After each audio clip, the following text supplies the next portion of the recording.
Happy New Year! Welcome to Open Bar Fantasy Baseball Podcast. I am your host, Tony Tambo. We're here with Benjamin J. Funk. Open Bar, Ben, January 1st, 2021. We survived 2020. Things probably aren't going to change very much, Ben, in the future, but how are your holidays? Let's add a little joy to the podcast in a crazy world out there. How was your holidays? How was your Christmas? How was your New Year's? I noticed you woke up a little late tonight. Were you hungover? Yeah. Everything. Remember the Lone Ranger? Wow. Everything became white. Remember the line? This is the best line. Everything became white. Very white. So that's blackout is a whiteout? There's a whiteout. I mean, it was like, maybe, like, am I supposed to go to the light? That's poltergeist. That's poltergeist. Okay. Yeah. I mean, it was bad. The holidays were great. Had a great time. I overindulged last night. And I'm never doing that again. Right. Never doing that again. I think it was 11 o'clock. I texted you and you're like, I just woke up. It was 10:30. It was 10:30. You're like, how happy was the wife? I don't even know. She left you. You can say it. She left you. I never thought to ask. How was yours? Good? We had a great meal. Wife hooked it up, ate good, and I went to bed at like 10:30. Oh, man. We made it to the kids were up till – so we celebrated the New York one at 11, and then we're like, well, we were with another family in our neighborhood, good friends, and they have kids about the same age, so it was a good time, a lot of noise, chaos, and then like, okay, let's wrap it up, and then midnight came around, and we celebrated again. Wow. Yeah. So the kids were up till midnight because we're awesome parents. Anyway. I think we celebrated for Iceland, maybe Keflavik or whatever. It was like probably 7 p.m. Central Standard Time in the United States. Just so the girls, we also did the same thing. We had some neighbors over and the girls played and had a good time. But you know what? We spent a lot of time talking about ourselves on the last podcast. And it was hard for me to listen to be honest with you. So we're going to do some actual fantasy baseball content tonight. There's been a lot of action through MLB. The San Diego Padres have signed everyone or traded for everyone in this last week. They even went international in some cases. Padres are going for it. It's exciting to see. I'm still stinging from the loss of Yu Darvish. We don't have to talk about that today. I think we should go in and talk about that. You had a bit of I would call it a mini meltdown, but it wasn't even really mini. I mean, you went. Are you okay? I thought about checking in on you. I did check in on you on some text messages, and everything was ugly. Listen, I will briefly touch on this, okay, and we'll move on. Years ago, Theo Epstein stood in front of the podium and said, 5-year plan. We have a 5-year plan. Okay, Theo, we're tanking. I get it. Okay. Then I wake up and suddenly on Twitter, we just traded our ace starting pitcher for teenagers. No word from Jed Hoyer. No word from Ricketts. It's spineless. Whoa. It's spineless. I can't stand it. I'm hot. I'm livid about it. And then a couple days later, they came out and said, "Oh, we're going to try to be competitive." That's horseshit. Okay, you are not trying to be competitive when you give away Yu Darvish. That's garbage. I'm teetering still. Apparently. They got some pretty good prospects for Darvish. Stop it. The Patino kid's good. Look, all I'm saying is. You shouldn't have been. This shouldn't have been that. Shouldn't have caught you off guard that much. We won the Central. This is his reputation. When Bryant, Baez, Schwartz, Rizzo, Contreras were garbage. They all had terrible seasons. Our entire lineup had terrible seasons, and we won the Central on the back or the arm of Yu Darvish. They gave him away for teenagers. Those kids will not be in the big leagues for 4 years. So they sold high on Darvish and replenished their farm because they suck at developing pitchers. They probably needed to do that. And second of all, now the other problem is you let Schwarber go.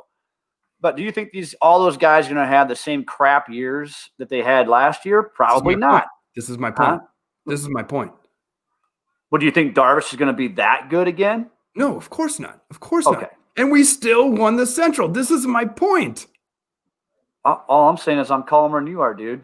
Yeah, you are on this one. I'll give it to you, buddy, because I can't. I'm struggling right now. This ain't a Cubs hat. This ain't a Cubs. Yeah. But let's get into the Padres. They made major moves. I mean, trading for Blake Snell and Yu Darvish. Right, and so are they? Would either of those guys be considered fragile or no?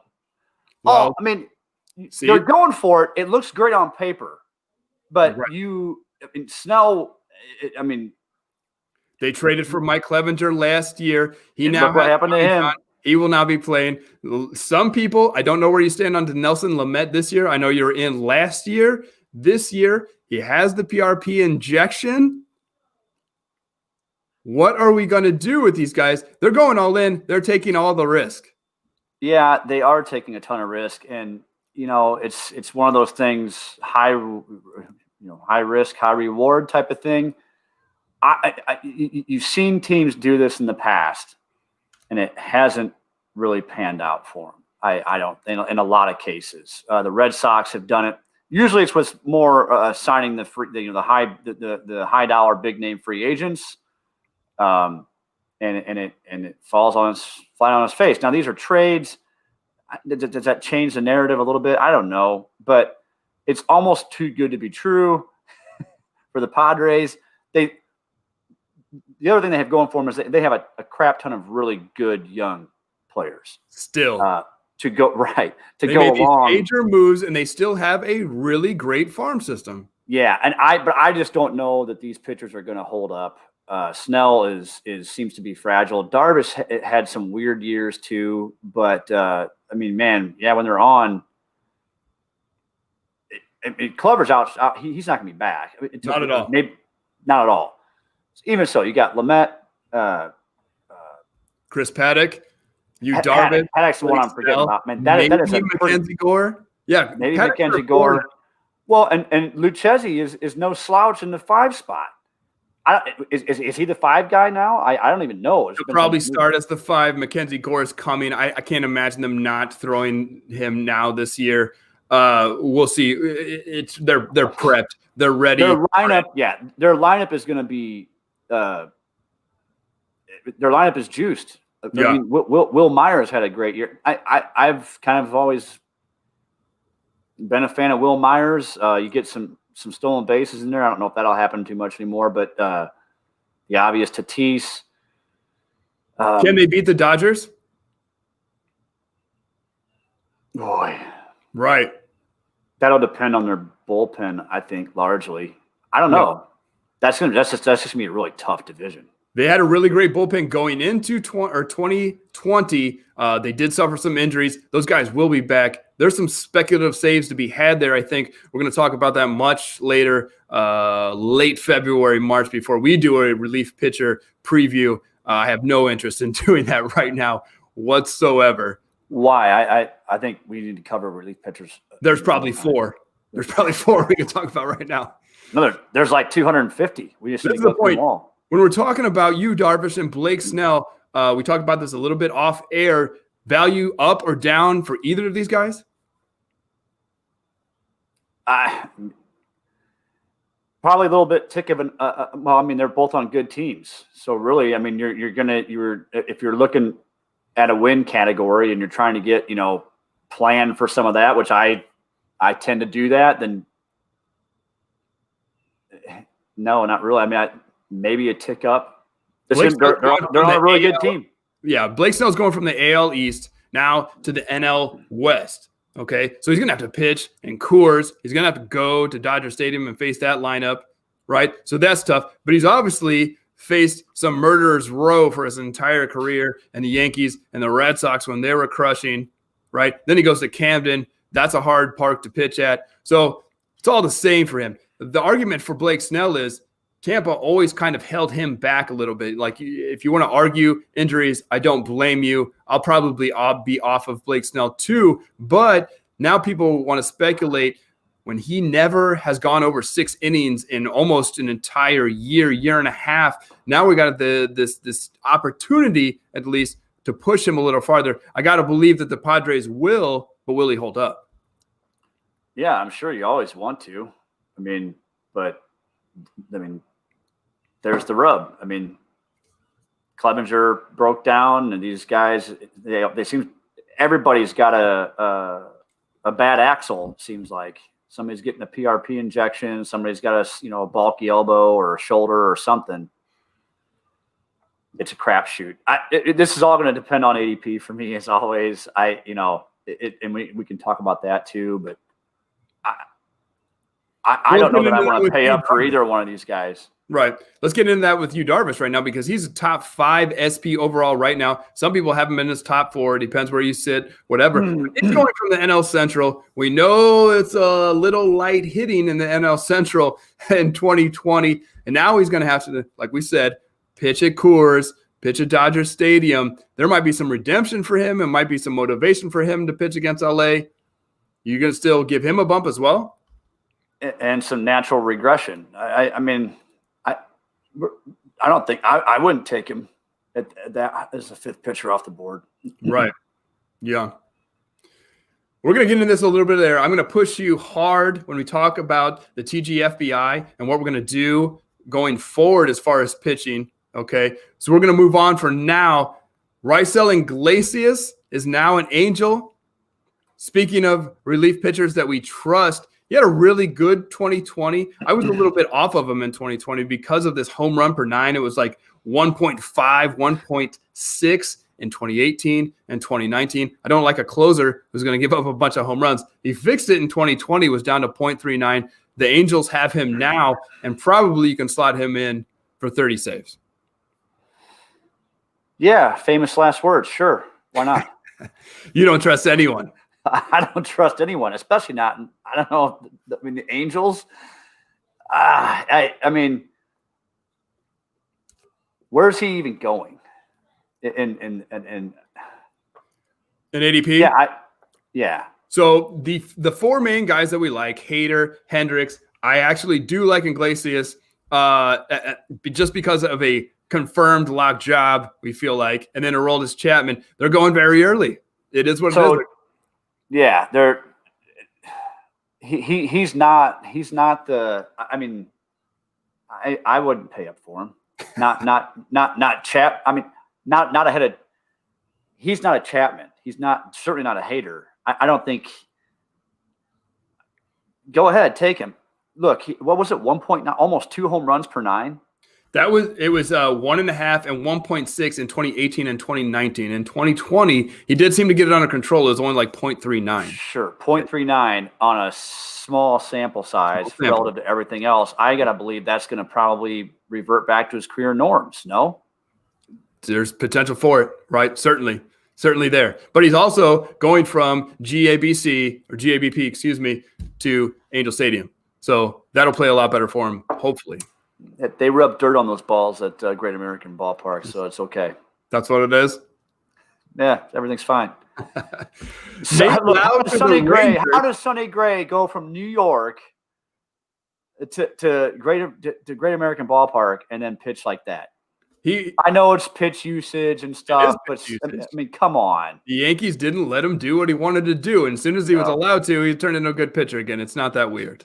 It's not that weird. It's kind of weird. Philosophical differences. I'm guessing the Yankees are missing out on Sonny Gray right now. I don't know if you've looked at that rotation. It's a little scary. It's a little scary. Go ahead and look. We don't have to get into that tonight, but it's a little scary.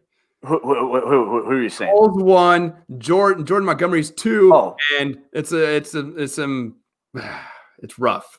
3, 4, 5. 3, 4, 5 is rough. What about Devi? Right. People are speculating he'll get some time for sure. Totally get it. They'll do something. It's freaking New York. Give me a break. Nate Lau to the Rangers. How about it? Yeah, I like him. He's a masher. He's been a prospect in the Rays organization for a long time. People have shouted on Twitter for 2 or 3 years, free Nate Lau, free Nate Lau. You like him with this everyday job in Texas? Potentially. I believe this was Nate Lowe and Brandon Lau. So let's just be clear on that. Lowy. I'm going to call him Lowy.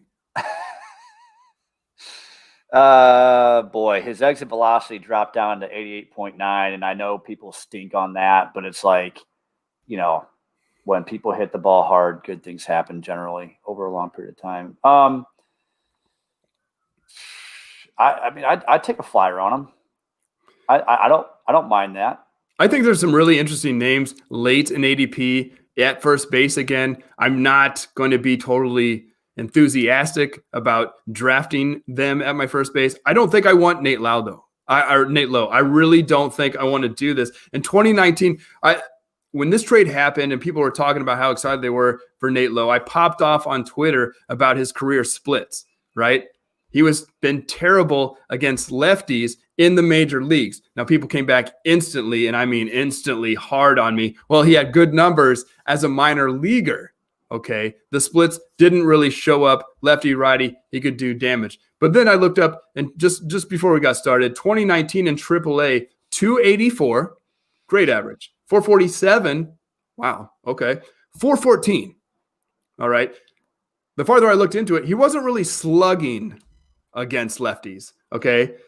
860 OPS, so that all looked pretty good. But we're talking about 2019, 2020. He's gotten progressively worse against lefties. And Tampa never really gave him an opportunity to hit against lefties. I think this might be a platoon situation. So I started looking at the Rangers lineup, who maybe could platoon with him. I'm not actually sure who could. So he might be out there against lefties, and I'm not sure if he can hit them or not. Who's the young? They got another young first baseman that hits from the right side. Who is it? I forget his name now. I want to say it's Gonzalez or something. Played some outfield too for him. Okay. I'm drawing a blank. I don't mind ever taking. Lau was considered to be a platoon guy last year too, and I took him. I don't mind playing. You've got your bench guys usually. I'll take a guy or a couple of them. They're going to be the strong side of the platoon. If you're going to face the righties, I'm fine doing that. That's my prerogative. A lot of guys will be like, "Oh, that's terrible," but I don't think it's that terrible. Take the lefty that's hitting against the righties, and you can plug and play here and there. In your daily leagues, you certainly can. What you're referring to is Brandon Lau. There, you did have a lot of shares with him. That paid off tremendously. Now his ADP has skyrocketed. Yeah, I mean, man, he's going to be tough for me to lay off, but I don't know that I can. And I knew that would happen. At cost, right? It's a wasteland. I'm not sure that he will hit. I don't think his track record against lefty was all that great historic, and he did pretty good against them last year, if my memory serves me correct. Okay. And so he got a lot more everyday playing time. I don't know. Is that going to happen over 160 games versus 60? I don't know. Right. So that's really interesting. I guess we're going to go different ways on Nate Lowe. Good for you if you're able to grab him. This next first baseman, it sounds like we're going to differ as well. Josh Bell to the Nationals. Ben, you like it? I'm all over it. Okay. So what, man, I've heard a lot of people. So you said he's terrible. Well, go ahead. Are you a fan of Josh Bell batting behind Juan Soto? I'm a fan of Josh Bell getting out of Pittsburgh. Fair. And I mean, so first part of my thesis is just that. Look at what Pittsburgh does to ball players, apparently. It must just suck the freaking life out of you. Gregory Polanco went and broke his wrist so he didn't have to play.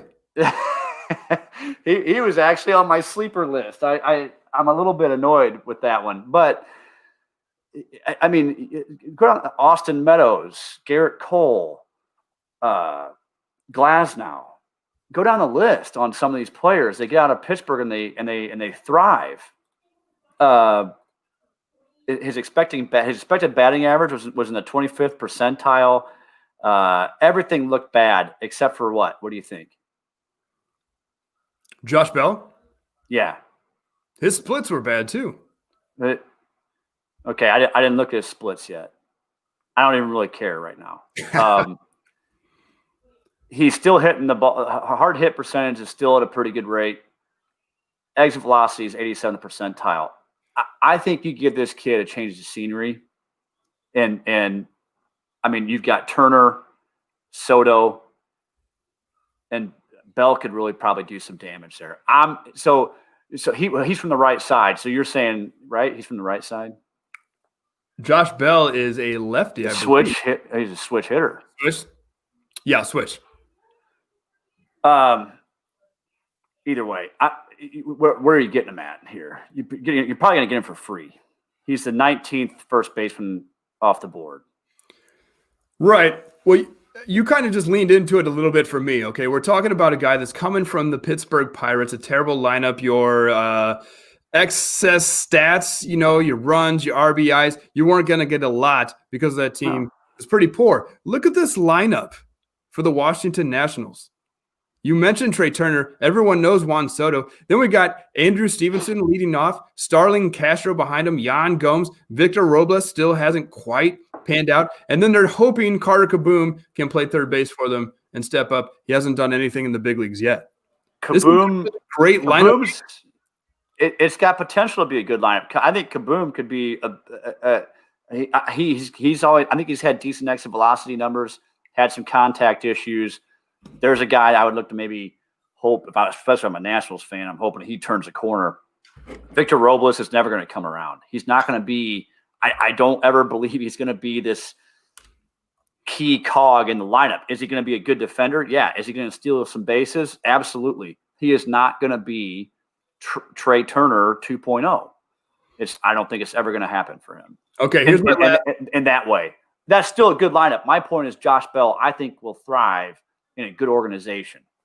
That could be. That's entirely possible. Here's going to be my last pushback on that. On Josh Bell, we know he blew up in 2019. April, May, he had like 18 home runs. Post All-Star break, he had like a 780 OPS. Not bad. I think he had a really good August, but the other 2 months were just total trash. And then this year he was garbage. 669 OPS. We're talking about 5 months of baseball in a row where he wasn't very good. Okay, so maybe the change of scenery does help out Josh Bell. It remains to be seen. I'm going to be off of Josh Bell going into 2021, and I'm completely fine with it. I think the first base position has some interesting ADP, and then some even more deep sleepers in ADP. I've already tweeted about a couple of them, but we'll get into that when we talk about first baseman later. What I really want to do tonight, I'm excited to talk about, is TGFBI, okay? Justin Mason has already sent out the invite. Everyone's got excited. It's going to be a lot of fun as always. Ben, I think when we first jumped into TGFBI, we were excited. We didn't exactly understand the format. We played in a couple of different leagues in TGFBI, and then a couple of some guys set up some very similar leagues on Fantrax, and then we struggled with that format and just being on the different sites. We adjusted. We came through. You did very well. I think you got 20th overall in the TGFBI and won your league. Congratulations for the last time. I'm going to beat your ass this year. I hope they put us in the same league. No, I don't. I know. We're in enough already.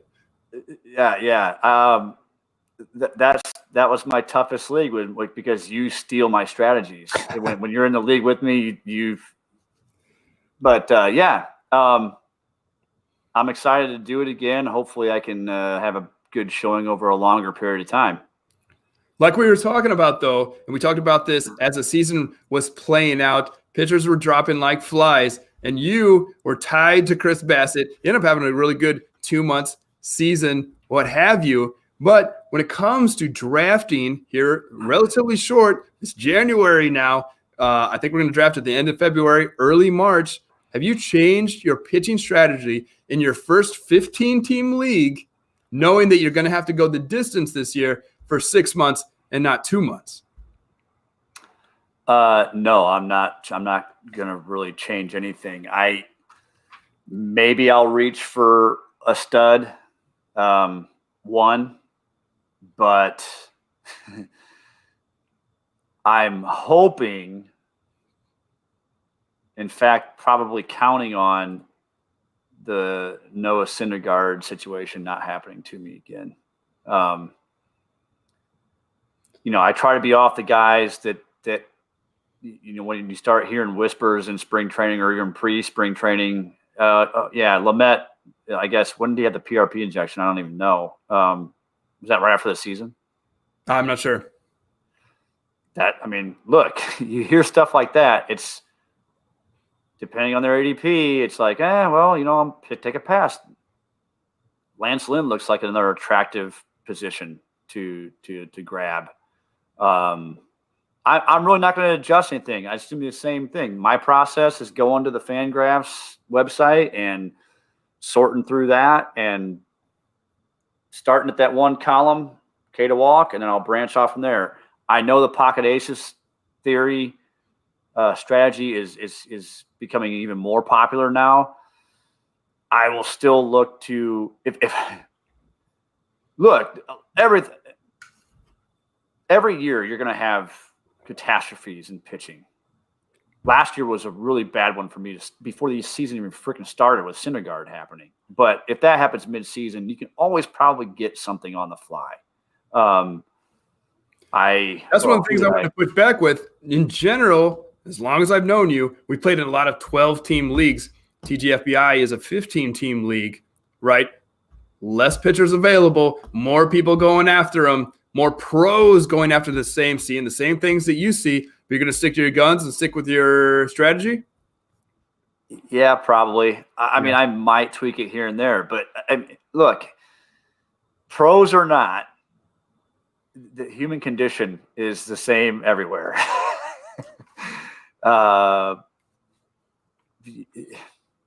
We talked a lot about human condition on the phone. You love talking about this. Go ahead and get into it. It's a lot of fun. Well, it's behavioral analytics, if you want to call it that or whatever. I read a lot about behavioral finance, people's tendencies to make overreactions and bad decisions. Not necessarily bad decisions, but decisions they wouldn't make. They're maybe less rational than they normally would be under certain situations. Look, there's just always a lot of volatility, and guys will even drop players that probably shouldn't drop in the first month of the season. And there's just always holes and openings that you can grab. I'm not really that concerned about it, and I'd rather have health on my side, or as much in favor of my probability, rather than that's why I'm probably off Snell. I do agree on health completely, but we also know it's totally volatile. You can never see it coming, really. Some cases, last year proved that for sure on my end. I mean, you can only do something. You can only cover your base if you don't have information that you could say, well, yeah, he's maybe got some creaks going on, and there was zero warning from Syndergaard from what I remember. And I mean, will that happen again? I'm sure it will, but hopefully there's only so much you can do. My point is, I'm not going to change my strategy. I'm going to dive into numbers, branch out from there, K per 9 and look at some BABIP issues, ERA minus FIP, that type of stuff. And then you look at the intangibles. Yeah. Then you're kind of breaking it down. Well, is this guy on a good team? Is he going to get more wins? Yeah. Okay. Well, then you start putting people up in front of that, for that reason. Is this guy got injury histories? That type of thing. I just don't see myself deviating from that process very much at all. Open Bar Ben is sticking to his guns. We have a question. We had a lot of great questions actually from Twitter today. Thank you all for that. Let's touch on this one real fast. It's similar to what I just asked. This is from Aaron Pags at Fantasy Triage. He does the Fantasy in Frames baseball podcast as well as some football stuff. They've dove back into their content. But he says early drafts have SPs hogging the first few rounds. Taking proven hitters instead listens to be the logical zag. What say you? So, Ben, it sounds like you're just going to stick to your guns. You're not one to take an SP in the first round and not even the second round in most cases and then load up later. Yeah, and that is the logical zag. I mean, you kind of want to, and I had that happen in some drafts. I mean, I ended up with similar teams across the board by design. But yeah, man, if people are going to pass on some of these hitters, grab them. That's what I'm probably going to do. That is the logical zag because, like I said, I'm really not that worried about. There's pitchers are going to be coming up. The Mackenzie Gores of the world. You run into a lot of opportunities there. Who was it for the Braves? Ian Anderson, right? Sixto Sanchez. I mean, some of these guys are out over their skis, but you can catch lightning in a bottle with some of that stuff mid-season or before. So yeah, I would grab. I mean, you're going to get some premier hitters. I think people will be. Long story short, too late. I would agree with that take. So here's what happened for you. You were able to grab Chris Bassett. I think there was somebody else that, as I've forgotten right now, but you were able to maintain your pitching, having lost Noah Syndergaard before the season, and carry out and win your league. I was nipping at your heels in the overall. I think you were 14th. I was 15th. We had a lot of fun with it for a couple of weeks, but I already knew I didn't stand a chance. My starting pitching was tanking, and I could see it happening, right? Adrian Hauser was garbage, right? I had Mike Clevenger. He killed me in another league, yeah. Mike Clevenger, I lost him. I had Matt Boyd. I was running out of starting pitching fast. And I couldn't even get the Adam Wainwright. I couldn't even get the Zach Davies. The league that I was in sucked them up immediately. I had my doubts on those players. I got beat out. I got outbid, and then I was stuck, and I tanked in the final couple of weeks, ended up like 100th overall. This is what I'm talking about. I missed out. You were able to get a guy that maintained and carried you to the finish line. I wasn't in these cases. And I struggled. I am thinking about adjusting what I do here and be very specific. And especially when it comes to ADP in 2021, there's some really interesting holes, and we're going to talk about that going forward. So I'm not going to just stick to this plan that I've done for every year. I'm going to try to adjust for a lot of reasons. Okay. I mean, I don't blame you for that. Bassett. So I don't think I used Bassett that much after Clevenger came back in the TGFBI league. Sure. I was just using an example. I know he pitched very well. Right. But there's some guys out there. He's a solid pitcher, low strikeout rate. So, right. I mean, but he does a lot of other things well. Was able to maintain your ratios when I couldn't, is my point.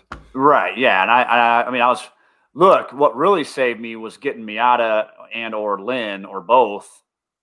I don't know if I had them both in that league. I had one or the other in just about every league. Yeah.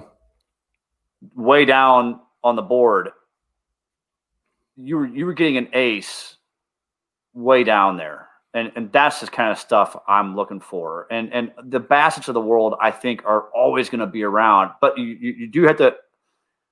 The bidding process was a brutal feeler outer at first. Yeah, that was our first time. I think that was your first time being in a fab league, so there was some feeling out. I think you did really good with your bids. I felt really good about my bids. I barely won a couple of key guys that carried me for a while. I didn't overbid on too much, right? Oh, I didn't overbid on Chatwood. I felt great about Chatwood. Yeah, that was unfortunate. Everything pointed to a great season. Injuries occur. It is what it is, right? That was really incredible. But when we talk about adjusting to format, we also I realize that I'm a very good day-to-day player Monday through Friday. I can grind this out every night and look at what I need to do going forward a couple days in advance. And on Saturday and Sunday, I turned into a great dad and a mediocre husband, maybe, and like a Cub fan. On the weekends, I was literally rushing on Sunday nights to get my fab bids in, and that was a huge mistake. Okay, because I was just throwing around money at that point and totally guessing. We'd be on the phone a little bit, trying to get our fat bits in, and I struggled mightily. I must change that, especially over the course of a 6-month season and not just 2 months. Again, this was the first time we played in a format in this manner. But when it comes to, our strategy and how we do, it's still going to be the same. How we find these players is still going to be the same. I just have to do a better job of preparing for Sunday Fab than getting there a half an hour before deadline. What is Sunday Fab again? That's when the Fab rolled around. Did you already forget? No, I know. Yeah. It's like there was times where you would text me, and you're like, get your Fab. Don't and I'm forget, like, Ben. Don't forget. I'm like, oh yeah, yeah. That was that was a new part of the. But look, I totally expect to have my Fab spent after the first 2 weeks next year. He's just gonna blow it all. Oh yeah. Whoever has that first great week, just get him. Just go get him. Just go. Colin Moran, here I come, baby. Killed it. Still got a good EV. I don't know if you noticed. So we're really excited about TGFBI as always. That's going to be one of the leagues we point to throughout our podcasting season. We had a lot of fun. We're looking to do better. Ben wanted only if I'm doing good. Yeah, for sure.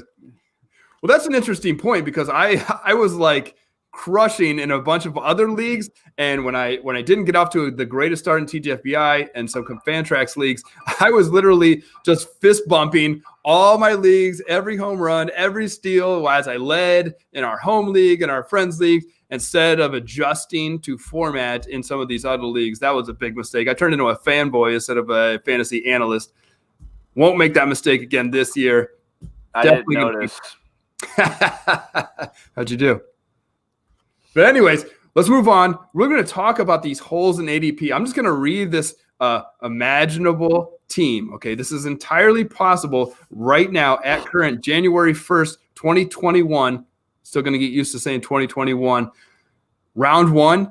How about we go pocket aces? Let's just play around with this idea of pocket aces a little bit. You get your Garrett Cole. I know you like Luis Castillo, and so do I. You get him in round two. So you got your pocket aces, you're locked in, you're loaded. Then you can get a guy.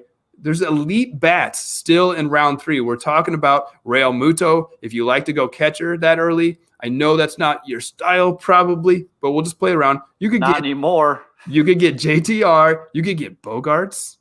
You could get Devers, and then maybe Tim Anderson. I'm not that high. I would be a little scared if Tim Anderson was my first bat out of the gate. Okay, but he has pop. He has the steals. The average has held. It's incredible. No way am I pulling the trigger on Tim Anderson first. That's what I'm saying. It's a little risky. Not even close. I totally understand. Round four, though, you can go back. You can get another SP in Lance Lynn, who you just said you love. Maybe Sonny Gray. There's some other options there in round four. Round five, Johan Moncada, which he's going 84th overall. So that's even a little early for round five here in January. Round six, a Max Muncy. You just got your first base or your second base. Maybe your Ketel Marte at second base or your Austin Meadows to play your outfield. Power, speed combo. Your JD Martinez in the seventh round. Maybe a Tommy Pham or a Will Myers, who you admitted to liking earlier in round 8. Or a Jose Altuve, who's fallen all the way to 108 overall.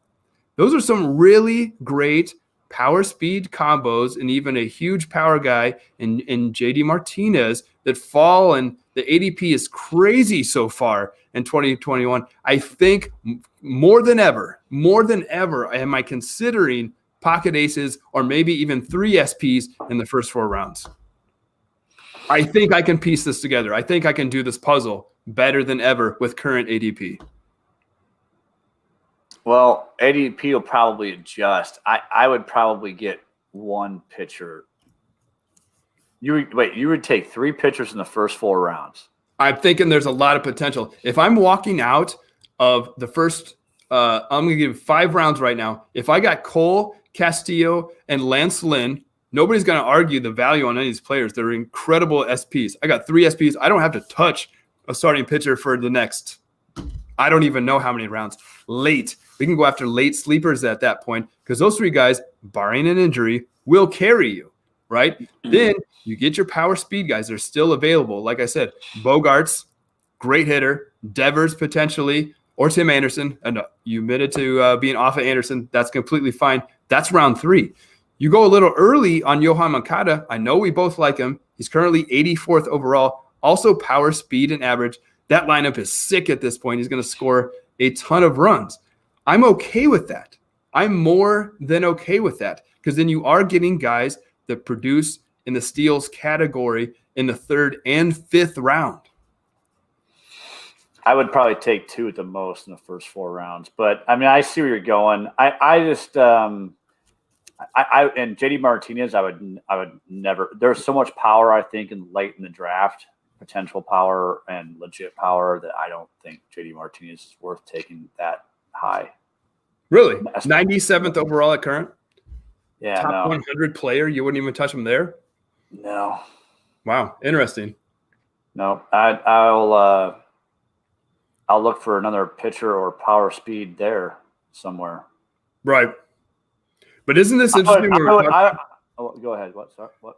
My point being that you can be stacked at SP with all of these pros or pro gamblers or pro fantasy analysts, however you want to say it. They're pushing up ADP. We even had our friend and confidant Dave Swan when we had him on last year. He was talking about going 3 SPs, and I know that he's actually done that in a mock this year already. It was a really interesting team.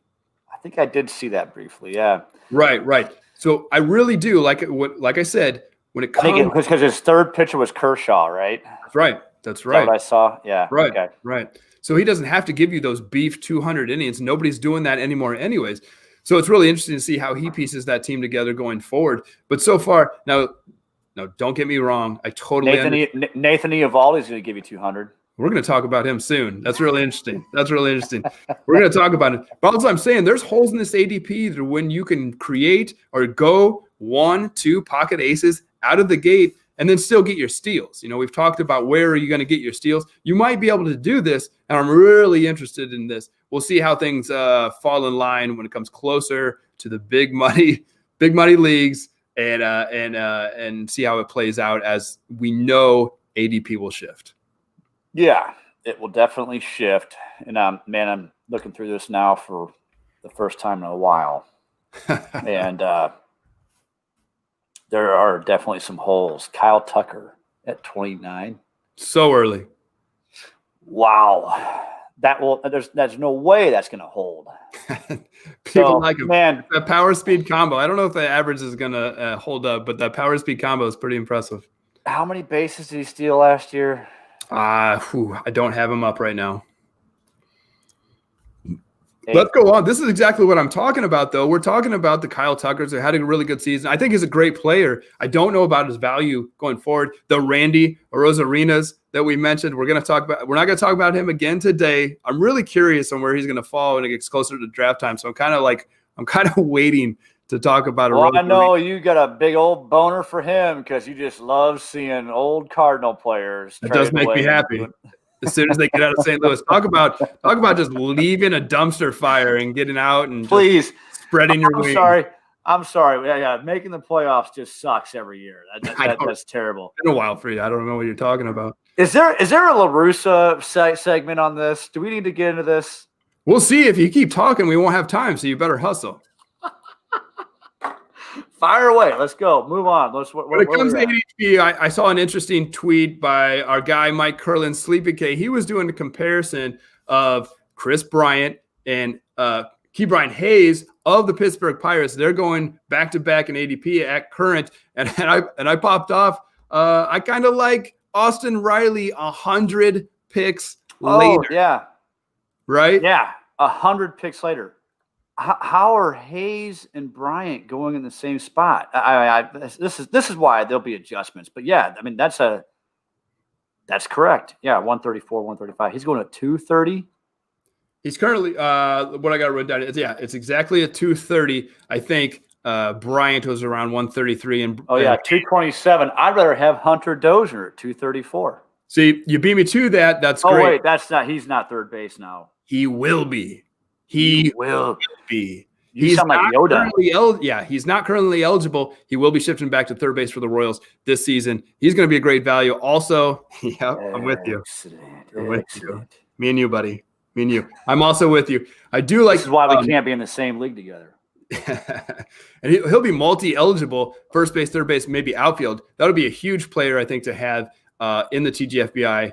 But getting back to Riley, this is a really good baseball player. It's really interesting what he did in 2020 to make improvements, increased or decreased his K rate from 36.4 to 23.8, and he absolutely scolds the ball. Great lineup in Atlanta. We know that. He's going to be the everyday third baseman for the Braves. You mean scalds the ball? Scolded? You're right. Scalded. Late, low, lowy. Lowy. Yeah, I mean, he was a top prospect. I mean, his barrel rates are, over small sample size, I guess, last couple seasons, but in a really sweet lineup, man. Holy moly. It's a great lineup. He barrels last year 2019, 13.7. He 2020 10.0 with an exit velocity of 91. Okay. And like I said, the important part was he completely slashed that K rate to a tolerable 24%. And it is basically a middling MLB average, 7.8 walk percent. His expected batting average went from 225 in 2019 when he's just swinging for the fences. But thanks to fixing the K rate, it's now at a completely, I'll take it, 262. Yeah. It will be interesting to see if he can keep that K rate. That's a big difference. Right. The nice thing is his hard hit percentage was relatively close, 44 and 42. There's a lot to like here. And again, great young guy, 23, probably going to get some more looks. The more reps these younger guys get, if they're, they'll make improvements. But I'll take a bite on him before I will Hayes, at that, especially Hayes. And Bryant I guess you're one more year removed from shoulder problems, right? Right. In a reduced Cubs lineup, I guess, with Schwarber gone. It's looking that way. So yeah, it's a good case for Riley. Again, Hunter Dozier didn't have great numbers last year, but we know he can hit. I think over a full season, the guy's he had COVID too. Right. And I can attest it's after a month, I still didn't, some people bounce back quicker. I struggled with stuff for a month. I still think I'm stroking out here and there, but I'm also a hypochondriac. Anyway, are we to the La Russa segment yet? Well, you're going to have to hold on, sir. Okay. We got some work to do. You already talked about K to walk and how this is part of your process. I want to get into it because it's really important for me as well. When I broke down K to walk leaders on Twitter earlier this week, I'm just going to go through them real fast, and then we'll talk about the interesting ones, okay? There's such good names up here. This is probably my favorite stat ever. I love it. Go ahead. Zach Plesac leading the way at 9.50. Marco Gonzalez, who you were off this year, but he ended up having a great season. Kenta Maeda, Kyle Hendricks, Clayton Kershaw, Zach Greinke. But then we're going to talk about Nathan Eovaldi. Like, listen, when you mentioned this the last podcast on Nathan Eovaldi, I immediately blew you off. Okay? Mm-hmm. Immediately blew you off. And I apologize. I should know you better. So wait a minute. That podcast is up, right? So I am on record saying that last podcast, I think. You said Nathan Eovaldi will be the next Kevin Gausman. That's right. That's what I said. I remember that. It's a really interesting case. Look, I had a lot of beers last night and some hard. So I knew I said. That's right. I was going to say Eflin, but Eflin his ADP is too high. I'm like, this is the guy. So he's not. Nathan Eovaldi is not going as deep as Gausman. Okay, but we're going to talk about after that was Yu Darvish at 8, and then the last two guys to square off the top 10 here are Tony Gonsolin of the Dodgers and John Means. We had another question from our friend at Davithius, Dave Swan. Everyone loves John Means, but I don't. What am I missing? Let's go ahead and get started with Nathan Eovaldi. I don't know that we got too deep into him before, Ben. It's some really interesting numbers, and it dates back to 2018. Yeah, I got burned on him in 2018. Do you remember what happened? No, it was a blur, and I had a lot of beers last night. But he basically broke down. Injury. Story of his life. Right. He was coming off a hot postseason, looking really good, threw gas, and I'm like, and he was a reasonable pick at the time, so I grabbed him in there with somebody else. I forget, but anyway, it didn't work out. So it's going to be tough for me to go to this guy, probably even tougher than Gausman. But the numbers look good over a short span. Back to the John Means thing. So I guess really the only difference here is the BABIP stands out to me, where Eovaldi's is 336. So let's stay with Eovaldi for a minute, okay? Because it is a really interesting case. In 2018, the year that you point to, he broke out 3.81 ERA, 3.60 FIP, and a 3.71 SIERA. Okay. Oh, I'm sorry. No, he broke out in 2018. No, I drafted him in 2019. Then that's what happened. Yeah. But then I think, let me check. I think it was like 67 innings. 67 innings. There was probably an injury there. Don't know the details, but you're right. He was a bust because of an injury. Didn't pitch all that well. Tons of walks. Okay, the walks shot back up. So it was awful. But then 2020, a 3.72 ERA with a 3.45 SIERA. Okay, so now we're talking about the second season, given the 2 months. I get it, small sample, but he backed up what he did in 2018. So when it comes down to drafting for skills, the skills are there for Nathan Eovaldi. Yeah, they are. I guess, so his cutter usage bounce ticked up and dropped his fastball. I think he does better. It looks like over his career has done better when he's cut down in his four seam usage, but the skills are there. And if he can 7-mile-an-hour fastball, and then he drops the curveball in there. Swinging strike rate went up from 10.6 to 13.0 swinging strike rate. Okay, yeah, there's a lot to like here, but like you pointed out, the injuries have always been his bugaboo. Okay, in 2014, most innings ever, he just fell short of 200 at 199, and ever since then, 154. 124, 111, 67, 48. That's current. He just threw 48 innings. Can this guy hold up? Well, I'm sorry. What's the problem? Yeah. He can't last the season since 2014. Yeah. But look, you're getting him so far down the list here. I'm okay with that. Really?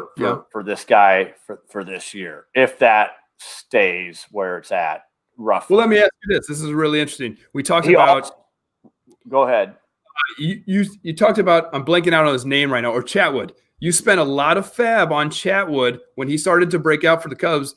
Everything was falling in line. High strikeout rate, K to walk. It looked all there. You spent a lot of fab on him. Okay, he was gone within the very first month. He didn't even last a month. How long does Nathan Eovaldi have to pitch to return some kind of value at 252 ADP? Oh, I would be hoping for half a season. Half a season? Get me to the All-Star break, please, Nathan. Give me the All-Star break, or have your bulky elbow in the spring training and then come back at the All-Star break. Whatever it is. I mean, shit, you can probably say that about any pitcher at this point. Right. But especially, look, so where's he at? 252 overall. 252 overall. Half a season, I'd be happy with that. Steamer has him projected as a top 25 starting pitcher for 2021. So he's not exactly hiding in the weeds, okay? That's crazy. Some people are onto him, but it's all those expected stats like SIERA that are a little more, predictive. the word is predictive with Sierra, right? Yeah, well, the Sierra was 3.45, which is right and almost in line with what is FIP and everything, expected FIP, and it's pretty solid across the board. The other thing that I was saying with the BABIP, it looked to be a little bit unlucky even. Where 336 BABIP and 80. Go ahead. I'm sorry. The strand rate, right? Yeah. So that's the weird thing there between him and Means. Strand rate's about identical. BABIP is way off. Yeah. So he gives up hard contact. It's almost, which was always a knock on Bieber. I always bring him up because he gives up hard contact. It's bound to regress. Oh, whoa. I was one of those guys. I'll admit to it. Yeah, I was too. Unbelievable. But yeah, I like Eovaldi, man. Again, small sample size, but at that ADP, I'm all in. All in on Nathan Eovaldi. Okay. I think I got your back. I think I'm going to have a piece of Nathan Eovaldi. I think I just have to with the skills alone. Okay. I'm not excited about the longevity, but I think I have to have a piece in a couple of leagues for sure. But if you remember, Gausman didn't have the best injury history either. That's right. And who's to say he's obviously skyrocketed up the charts? Who's to say that he holds out for an entire season as well? Okay. Yeah. But let's get into to Dave's question on John Means. He doesn't like him. I know before we got started, you said you don't really either. Well, he's still with Baltimore, right? Yes. There's strike one. The BABIP is strike two. Let's see. I mean, I'm just not super excited about it. Why don't I see him now? Oh, here he is. And under 9K per 9. The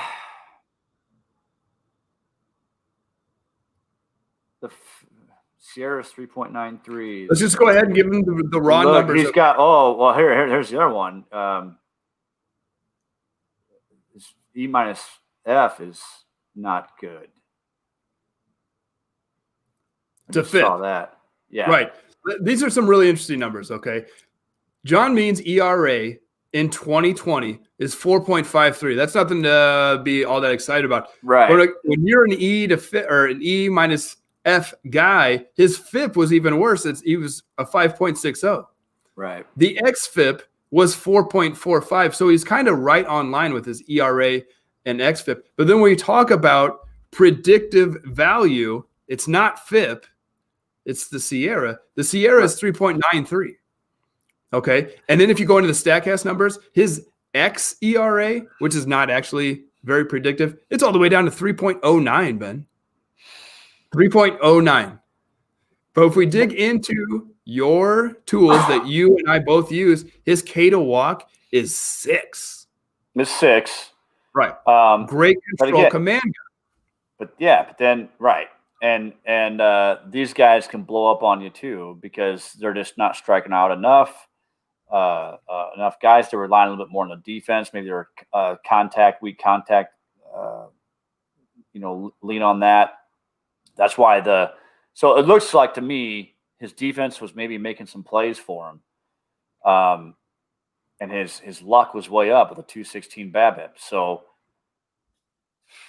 the BABIP is definitely scary. He had an 83% left on base as well. What people are pointing to with John Means is this increase in velocity. He basically jumped 2 miles an hour last year from 92 to 94 with his fastball. He basically runs fastball changeup guy, okay? It's about a 10-mile-an-hour difference, 94 on the fastball, 85 on the changeup, okay? So that's nothing too special. Generally, I think you and I like to see a guy firing a fastball 95 plus, right? But when you jump that much and you're working fastball changeup, that's exciting. The part that I really got excited about, okay, when you dig even deeper into the analytics, his O swing was 34.4. And then his Z contact, this is zone contact, was 7th overall in MLB at 79.9. So when we're talking about a guy who just basically does fastball changeup, he was missing bats in the zone with just his fastball and changeup. 7th best in the league. He must have faced a lot of lefties. It's possible. Yeah.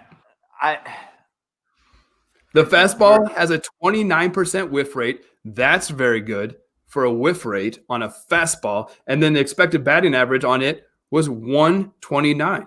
So he's got a very good fastball and then mixes it up with the changeup. Coming from the left-handed side, he is a lefty.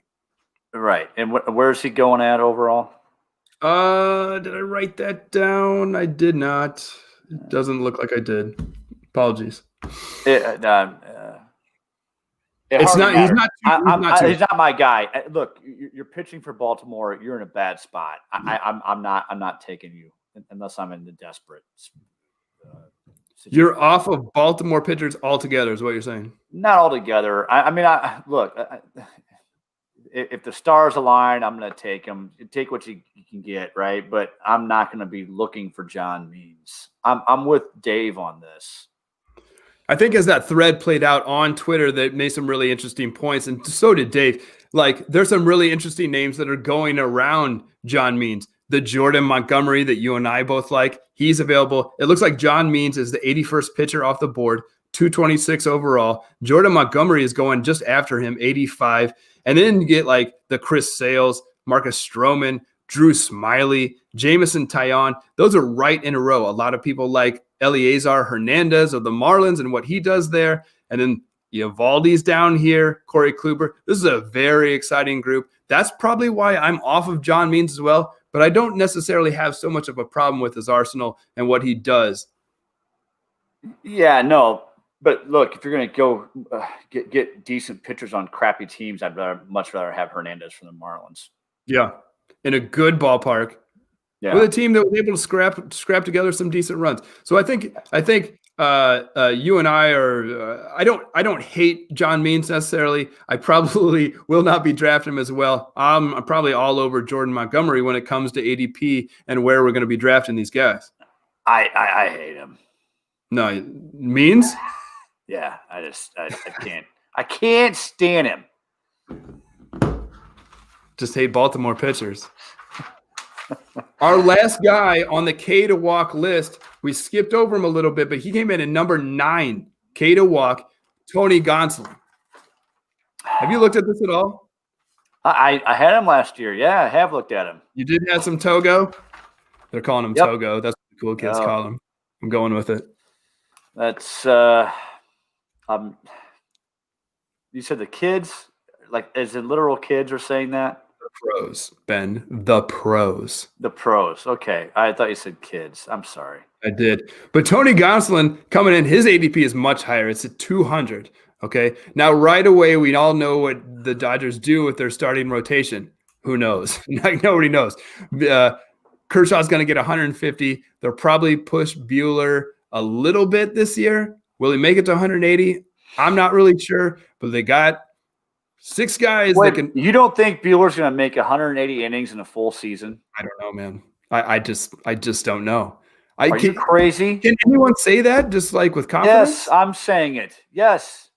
For God's sakes, pitch 200 fucking innings, people.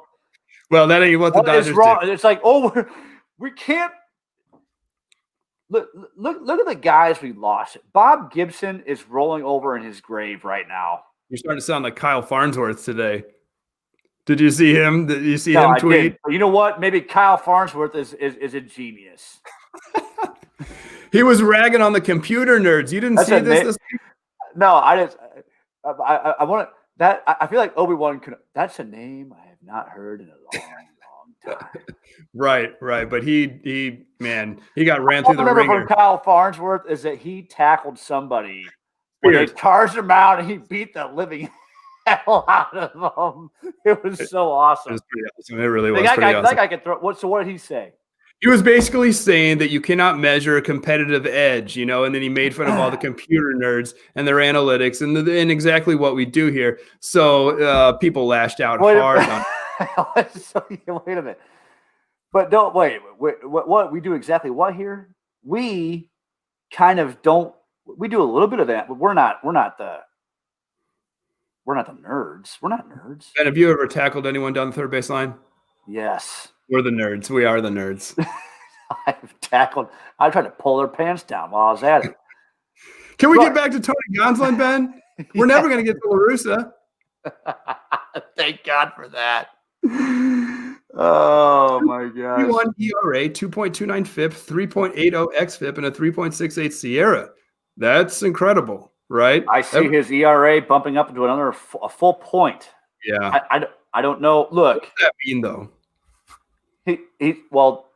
The only hope here for Gonsolin is that it looks like, what would you say, 200? That's still semi-reasonable on a really good team. Is he going to pitch the entire year as a starter? I freaking doubt it. Yeah, I'm totally in line with that. Like I said, he's going to be dodgered. It is what it is. They have lots of options, and they're going to use them. It's just what they do. The first thing that stood out to me when I went through this profile, it's a career best walk rate for Tony Gonsolin. 1.35 walks per 9 in 2020. He's generally a full walk worse, a career 2.28 guy. So when it comes to like these predictive stats, can you really say that Tony Gonsolin in his first attempt second attempt in the major leagues suddenly has the best control he's ever had? Yeah, probably not. That's still not a bad walk rate. No, right. But that would, probably add to the 3.68 Sierra, right? That you're going from 2.3.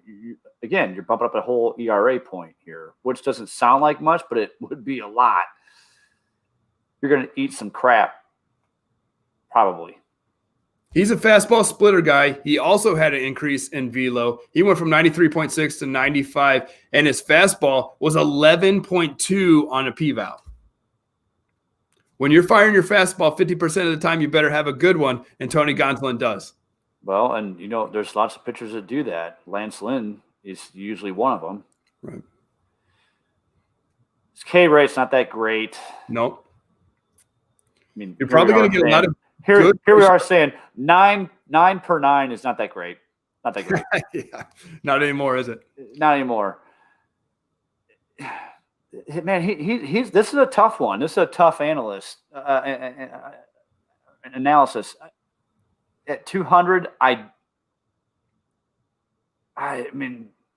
probably would pull the trigger on him, maybe given certain situations. But yeah, my whole thing is the whole Dodger crap. On those guys. Well, it not only the Dodgers. I want Buehler. I'm shocked Buehler is going where he's at still. Yeah, according to this right now. I am. I want to save him because I know I had a feeling. You were going there. That's going to be really interesting because he has fallen from last year's ADP. Walker Buehler was going in almost the top 5 last year, or probably 5th overall. He has fallen a little bit. Didn't have the best of season, but I think the skills are definitely there. I saw that coming a mile away for you, and it's obvious why. But with Tony Gonsolin, not only the Dodger thing, but he's only pitched 125 innings in 2018, 80 in 19, and only 46 in 20. So he's like 2 seasons removed from even 125 innings. What can you expect from this guy at ADP of 200? The world. Can you get? Well, honestly, give me a number. Can you get him 125? Will he go from 46 to 125 next year? I have no idea what's going to happen with it. Generally, you're going to say what, and I go by what the Cardinals are no different than a lot of organizations, but you're not increasing your innings usage more than 20, 30% year over year. Last year's an anomaly. I gotta believe. Are these?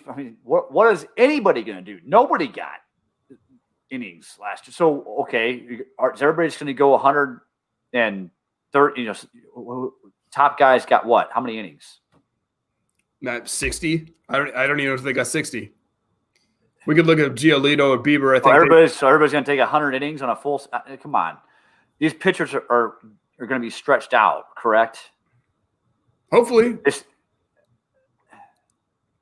Like the owners are already talking about pushing the season back to May or June if they don't get butts in the seats. Okay, so it's going to be highly unpredictable. Just start the freaking season, you morons. Worry about the stands later. Give me a number, Ben. Can Tony Gonsolin do 125 innings in 2021? Yes, he can do 125. I think so too. I can't get excited about 125 innings, right? If you can't do 125 innings next year in the big leagues, you shouldn't be there. You're probably not a pro. This guy has a 14.0 swinging strike rate. His O swing is 33.7. And another guy that dominates in the zone, his Z contact is 80.4. That's 12th best overall. So it's another guy with that great fastball that can just fire it through the zone and get good results. Yeah. I see fumes coming from your ears right now. You better dig in. You better dig in on your ADP and start figuring this out. Don't wait till the last second.